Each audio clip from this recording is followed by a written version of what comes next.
Hi guys, how are you all. I know exam एकदम सर पे है, एग्जाम का प्रेशर बहुत बहुत ज्यादा है। But I want you all to take out 5 minutes to just watch this video which will help you to ace in AFM. Okay, so AFM के लिए आप लोग की क्या स्ट्रैटेजी होनी चाहिए, अभी सबका वही क्वेश्चन मार्क है because everyone is very skeptical कि भाई पेपर इजी होगा, टफ होएगा, पेपर कैसा आएगा। आईसीआई को देखो कोई प्रिडिक्ट नहीं कर सकता। इजी टफ जो है वो सारे बच्चों के लिए पेपर एक जैसा आएगा। What you guys can do to ace in AFM, I am going to tell you that.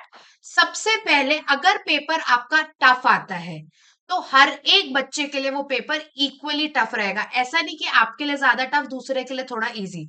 सबके लिए एक लेवल का, इक्वल लेवल का टफ रहेगा। आप उसको कैसे अटेम्प्ट करते हो। सबसे पहले तो अराउंड 40 to 50 मार्क्स का तो देखो, अगर आपने इंस्टीट्यूट का मॉड्यूल कवर करा हुआ है तो 40 to 50 मार्क्स बेयर मिनिमम कोई भी स्टूडेंट स्कोर कर लेगा। बट आईसीआई मॉड्यूल के हर एक टॉपिक अगर आपके कवर्ड है, हर एक क्वेश्चन आपके कवर्ड है, आरटीपीज एमटीपीज कवर्ड है, डिफिकल्ट पेपर में भी ये तो आप हैंडल कर लोगे। अब बच्चे का माइंडसेट क्या होता है, नवंबर 24 सबको उस पेपर का डर था।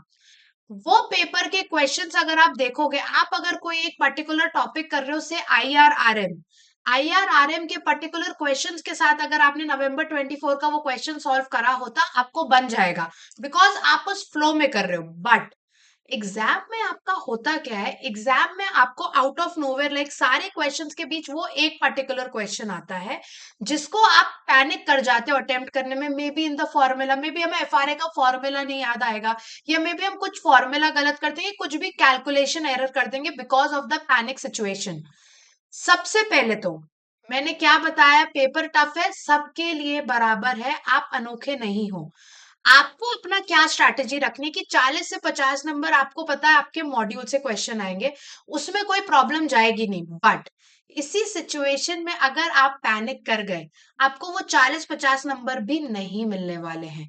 अब हम क्या करें, you have to like keep calm, बहुत ज्यादा आपको बिना पैनिक करे पेपर पे आगे बढ़ना है। वेरी टफ क्वेश्चन आपको नहीं बन रहा, फॉर्मूला लिखो, कैलकुलेशन लिखो, कुछ स्टेप्स लिखो, जितने बन रहे हैं उतना करके आओ। भले ही आंसर लास्ट में आपको लग रहा है गलत है, बट डू सॉल्व इट।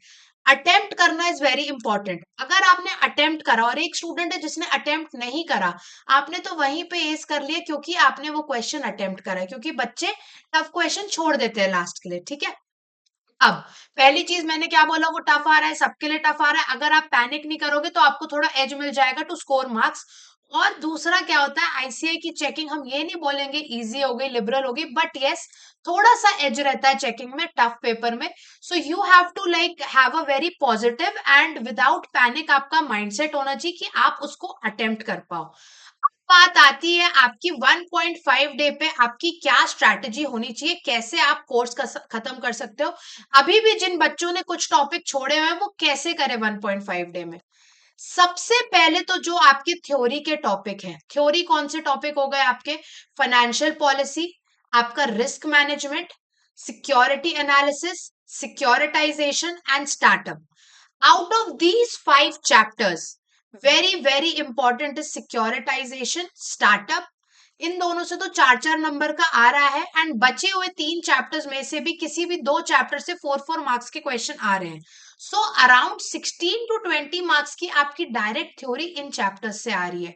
तो सोचो, आपने ऊपर 30-40 40 to 50 मार्क्स जो मैंने बताया ऊपर बेसिक क्वेश्चन से मिल गए, साथ ही साथ अगर आप सिर्फ ये थ्योरी कवरेज कर लोगे तो आपको 16 to 20 मार्क्स मिल जाएंगे। अब there are still an number of student जिनने थ्योरी कवरेज नहीं करा। मैम अभी हम कैसे कर सकते हैं, see there is a 5 hour video available on YouTube, 1 hour for each chapter. रोज आप 1 hour का भी चैप्टर देखोगे तो भी आपका वो कवर हो जाएगा। एक एक पेज के सिंगल चार्ट है कि एक एक चार्ट कवर करके, एक पेज का एक चार्ट कवर करके आपका एक चैप्टर डन एंड डस्टेड हो जाएगा।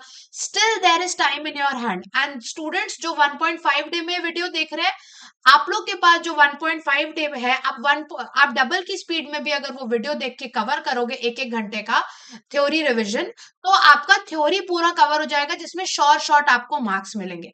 अब बात आती है बचे हुए चैप्टर की। आईसीआई के 2 चिल्लर चैप्टर, एक म्यूचुअल फंड, एक आपका बिजनेस वैल्यूएशन।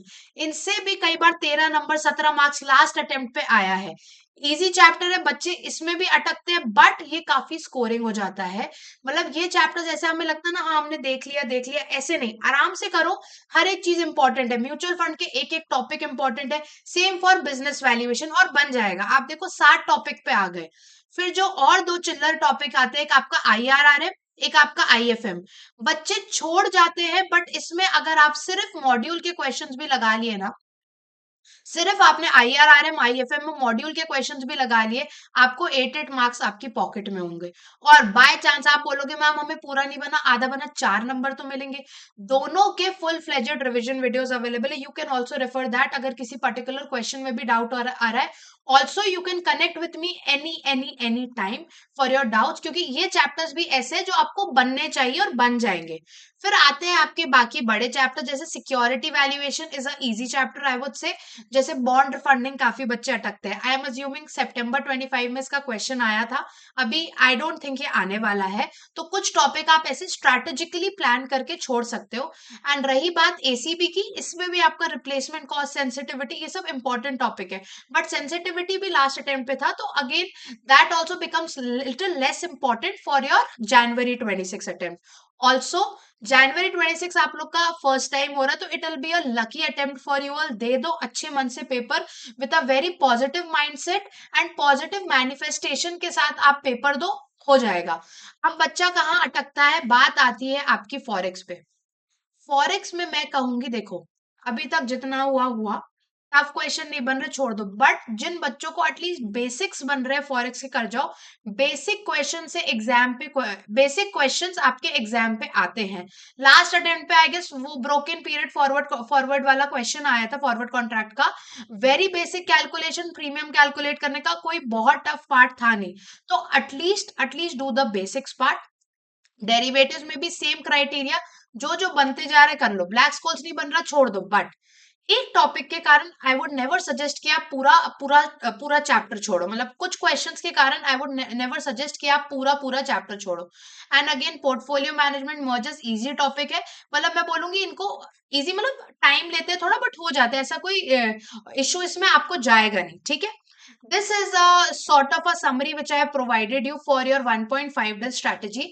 अब इसके साथ आपको क्या करना है, only one thing, a positive mindset.